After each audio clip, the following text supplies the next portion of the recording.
Hello and welcome to this week's edition of Calm Belly TV. This is the weekly show where I talk about a FODMAP topic and take your questions. Today I am going to talk about how you can get more variety in your diet without more symptoms, all right? And I'm going to go through the 3 steps or the 3 stages that you need to take to get there. All right, if you're new around here, I'm Julie O'Hara. My website is calmbellykitchen.com. And I'm a health coach for women with IBS, and I help you beat IBS, take control of IBS with a practical, real-life approach to the FODMAP diet. All right, so if you are here watching the replay, thank you so much for joining. If you have a question, you can leave it in the Calm Belly Kitchen Facebook group, on the Facebook page. You can tag me. Feel free to follow up with any questions about this edition of Calm Belly TV. All right, I've got someone on here live. Thank you so much for joining me live. We will do Q&A at the end. I will save plenty of time for that. So save up your questions. I'm going to go through the topic first, and then it's Ask Me Anything time. Okay, so how to get more variety in your diet without more symptoms. All right, first off, what's the problem? Why would you even want or need to have more variety in your diet? So the first reason is because watching out for every single FODMAP in every bite of food is really restrictive, right? Always being on the lookout for sneaky FODMAPs, spending hours in the grocery store, reading every ingredient on every ingredient label. So that gets exhausting, and it limits what you can eat, of course, but it also limits what you can do. It limits your options to go to restaurants. It limits your, the pleasure and the interaction you can have with social meals and holidays and gatherings and things like that. So it kind of cramps your social life, but it also is just so much work and so time intensive because you're cooking all your own food and you're just constantly checking everything. But the other reason why variety is important is because it's better for your health. It's especially important for your gut health because a lot of the high FODMAP foods that you eliminate are full of prebiotic fiber, and that's the good stuff that good bacteria in your gut needs to stay healthy and to keep everything balanced. And then just the variety of vitamins and antioxidants in all these high FODMAP foods that are actually very healthy foods in a lot of other ways, not in terms of your IBS, but they have a lot of other health benefits. So that's why it's important, and that's why you do want to have as much variety as possible in your diet, but you definitely don't want to still have symptoms. So let's talk about that. So how to get more variety without symptoms. All right, the first thing you have to do, and I'm going to pull up my notes in case I don't have this presentation memorized. I think I do actually because I talk about this so often, but just in case. So the first step you need to take is to test each FODMAP category in an organized, methodical way. So you're testing high FODMAP foods. That means you're bringing those back into your diet so you can learn your tolerance level for them. So what you want to do, make sure you do it in an organized and methodical system. So what I mean by methodical is that you're approaching this food testing process like a science experiment. So you're like the scientist collecting data, but this is a lot more fun than high school science class because the subject is you. It's all about you, right? You're collecting data about your body and how your body works. So, it's a lot more exciting than atoms, or I was not good in science. Okay, so you approach it like an experiment and you're gathering data. You have to do it in a really organized way or else you're not going to get really clean, really usable data, right? You want results that make sense, that you can use to interpret your tolerance for FODMAPs. So that means you're going to start with a really small serving size of each food that you test and progress slowly to a medium serving size to a larger serving size so that you're doing it in this really organized way. And the benefit of that, the really big benefit, is that it protects you from getting sidelined by symptoms. So when you start testing FODMAPs with that small serving size and you follow the system and you follow the method and you don't just jump in and say, heck, I'm gonna eat a whole apple or whatever it is, as much as you might want to do that, you're gonna choose your test foods carefully and you're going to start with a small amount. because if you react to just a little bit, if you get some symptoms, now a tiny amount of FODMAPs are unlikely to trigger major symptoms, right? But if you do get symptoms from just that small serving, that's a sign that you are sensitive to that FODMAP category, and you're either going to proceed very carefully and increase the amount very slowly, or you're just going to stop right there, depending on how severe your symptom is. So following the system, trusting that, being very careful and going smaller and increasing slowly protects you from symptoms. So you want to be really methodical. And the last way you're going to do that, getting really clear data, you're going to make sure that you stay on a low FODMAP diet the whole time that you're testing FODMAPs. All right, so think about it, right? If I'm eating, here and there, I'm eating some pasta, I have a few bites of the potluck, I go out to dinner here, I go out to lunch there, and I'm trying to test these high FODMAP foods and learn my tolerance. If I get symptoms, I need to know that the symptoms were caused by the test food and not by my lunch yesterday, right? So you want to maintain a low FODMAP diet. So it's like a controlled environment in a scientific experiment, if that analogy, if you're a science person, okay? So the first step to getting more variety in your diet is testing FODMAPs in a really methodical and organized system, all right? And if I didn't make it clear from the start, we are talking about testing FODMAPs and bringing them back into your diet, because that is the key to more variety.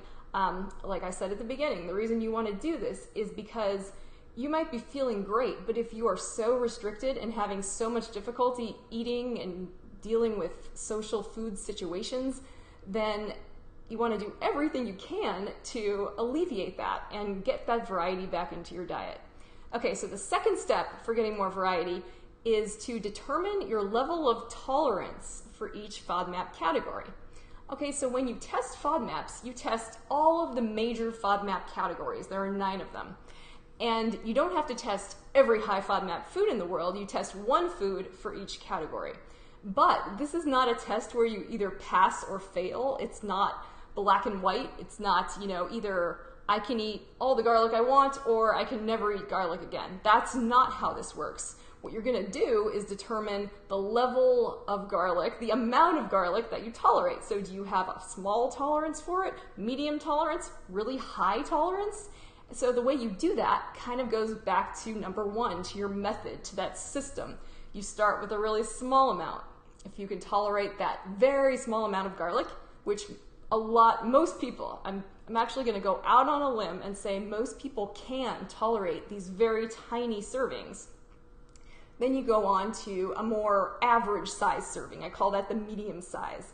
If you have very mild, maybe some slight symptoms after a medium serving or no symptoms at all, then you increase it again to a very large serving just to see where that level of tolerance lies. So that's how you find the level of tolerance. So you might be wondering, you're testing one food in each category. So what does that mean for every other food in the whole world that has FODMAPs in it?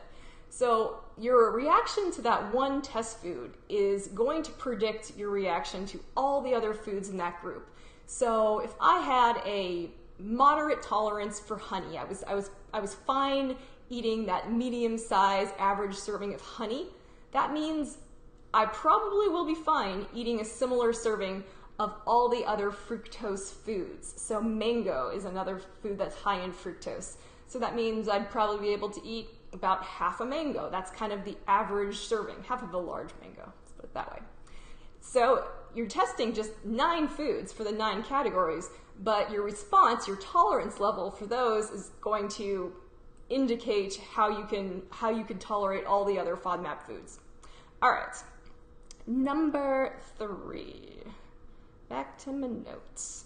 All right, so the third step, the third phase in the process of getting more variety in your diet is to start applying your results to real life. So you've gathered all this awesome data about your body. You've learned your tolerance for each FODMAP category, the level of tolerance, and so now it's time to get on with your life, right? And the way you do that is you start start adding those high FODMAP foods back into your diet that you can tolerate. And at this point, you don't have to be this scientist anymore. You know, you can take off your nerdy glasses and your lab coat, and you can have a little more fun with this part of the process, okay? So you're gonna start adding those high FODMAP foods back in, not only the test foods, but all the foods in the categories that you can tolerate in the amounts that you are likely to tolerate. So a little bit of it might be experimenting. You know, maybe you think you can tolerate half a mango, but you're not sure. You're gonna try half a mango and see how it goes. If you're really nervous about bringing in a new food, even though you think you can tolerate it, you can start with a smaller amount. It's completely up to you and how you kind of want to play it. You know, your tolerance for risk, I guess. So that's what you start doing. You just start bringing those foods back. You can be as cautious, or, you know, I wouldn't say go crazy with it because you don't want to get symptoms, but it's really up to you the way you do it. So then the next thing you want to do is start experimenting with frequency. So you've got all these new foods that you know you can tolerate in certain amounts, but can you eat one of those foods for lunch and then another one for dinner? Can you eat one for breakfast, lunch, and dinner? Can you eat one of these high FODMAP foods every day for a week without symptoms? Or maybe you feel better if you eat that food every other day. So you start experimenting with frequency during the day and kind of over time, so maybe during a week. From there, you can start combining a lot of these foods into the same meal. So maybe I can tolerate an average serving of mango and blackberries, and I'm going to combine those into my breakfast for a beautiful fruit salad, all right? And I'm gonna see how that goes. So I know I can tolerate those servings individually, but let's combine them and see what happens. And then maybe if that goes fine, maybe I'll combine them again the next day, or maybe I'll combine them again later in the same day. And you see where it's funny. You can kind of create these little experiments for yourself just based on your personality and how you want to do it. You know, you might not be as careful about it as I'm describing, and you don't have to be. You can kind of just start adding those foods back in, you know, a little bit slowly, cautiously at first, and then a little more, and then you're relaxed. And all of a sudden, what you've done after this whole process is that you've added a whole bunch of foods back to your diet that before you were trying to avoid completely. You were reading every little label. You were worried about what was contained in the natural flavors ingredient, and, you know, all these little things. You were worried about every box of chicken broth, but now you understand the different levels that you can tolerate, and you know the foods that you really need to watch out for and the ones that are just not really causing you any problems.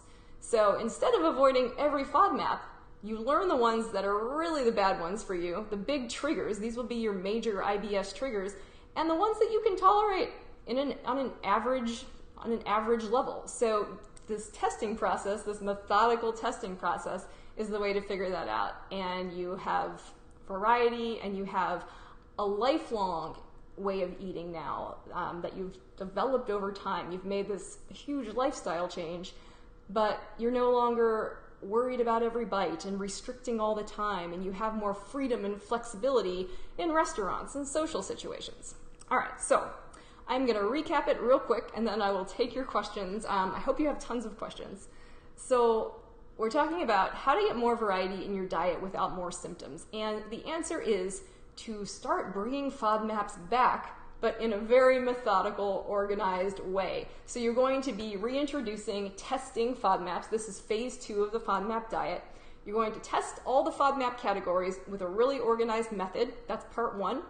Part 2 is that you're going to learn your personal tolerance level for each of these categories. So it's not just pass or fail. You're going to learn how much fructose you can tolerate. Do you have a small, medium, large tolerance for these FODMAPs? And then finally, part 3, you're going to start applying all these results, all this information you've collected to real life eating in a more kind of fun, casual, not so scientific way. All right? So that's how you end up getting more variety in your diet. and just being a little more relaxed and being confident in your food choices because you know how your body will react to these different FODMAPs. All right, so can I answer any questions, my friends? Hi, Rexine. Thank you for joining. Hi, Shirley. Okay, so is it possible that food is tolerated better at different times of day? Meaning after I have checked tolerance levels, is it good to do them at different times of day too? It is possible. Let's see. I don't want to speak in a general way for all foods, but yeah, the one that I see the most is that eating fresh produce, raw produce, so fruit or raw vegetables, as the day goes on, as it gets later in the day, those foods that our bodies are just naturally more sensitive to, your body's not fresh, you know, it's better to eat them in the morning when your body is kind of like a clean slate, right? So that's the biggest thing that I see in terms of like the lactose, trying to think, that really, I don't know, in my experience working with clients, it applies a lot to that fresh produce. But aside from that, a lot of it might have to do with other things about the food. So sometimes people notice that eating a big meal later in the day gives them discomfort, kind of triggers symptoms, even if that meal had absolutely no FODMAPs in it or was a low FODMAP meal. So it might not be because of the FODMAPs that the time of day makes a difference. It might have to do with other things like the amount you ate or what the food is. Is it fruit, you know, where your body it's been digesting food all day and then putting raw vegetables or raw fruit into it kind of, you know, disturbs, causes issues, that sort of thing. I hope that makes sense. Let me know if you have a follow-up question to that. Okay, Shirley Ann said, how soon would you know if you react? Days, hours? I love this question. I'm so glad you asked. So the time that it takes for food to go from your mouth to the other end is 24 to 48 hours. And yes, it varies a lot person to person. So you eat something and it takes 6 to 8 hours to get to your large intestine. So the FODMAP reaction happens in the large intestine. That's when those undigested FODMAPs start to ferment and cause gas, cause bloating, pull water into the bowel and cause diarrhea, leads to constipation, which often shows up a bit later. So you're not going to see a reaction from the food you just put in your mouth until 6 to 8 hours later. Now, a lot of you probably, you know, you eat something and immediately you start to feel some sort of symptom, some sort of pain, maybe you have to run to the bathroom, whatever it might be. That's because there is food moving through your body constantly, right? So it's happening, you know, while you're just sitting there doing work while you're sleeping. So when you eat a meal, things kind of move even more and something is reaching the large intestine and some kind of reaction might be happening. The other thing that's going on is that the nerves everywhere throughout your digestive system, you know, your small intestine, your stomach, those are very sensitive and very closely linked to your brain, and if something else about the food is irritating to you, if your body is, I don't know, was weak from a previous meal, you might start having some feelings that are originating from your stomach or from your small intestine, but don't really have to do with the FODMAP content of the food. So finally, I guess to answer your full question, most people see a reaction to a FODMAP the day after they eat it, so 24 hours after, at least 8 hours. Some people see a reaction 48 hours after. And as you start doing these tests and, you know, watching really closely, monitoring for any symptoms, you will start to see when your symptoms pop up. Is it 24 hours later? I had a client in my program, the last round, where after a few tests, she was like, it's 2 days later, almost to the minute, that I start to feel something if I'm having a reaction to the food.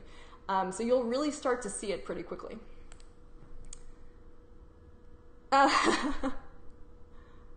Did I answer that question, Maxine? Okay, well good. I'm glad you got your question answered. All right. Well, if there's not anything else now, thank you so much, guys, for joining me live. That was kind of a info-packed Calm Belly TV. It was a lot. But the big idea is that there's a way to get more variety into your diet by testing FODMAPs in a really organized way, learning your tolerance levels and applying all of that to your real life. So it's not just about restriction forever, and it doesn't pay as much, or it doesn't give you as much information to just kind of casually start testing things here and there, because you're never really going to know. And that's why I believe that method and that approaching it kind of scientifically is really important. All right, so I hope that was helpful. Let me know if you have any other questions. I don't see anything now. And I'll be back here next week to talk a little bit more about testing FODMAPs and how that works. All right, thank you so much. Bye.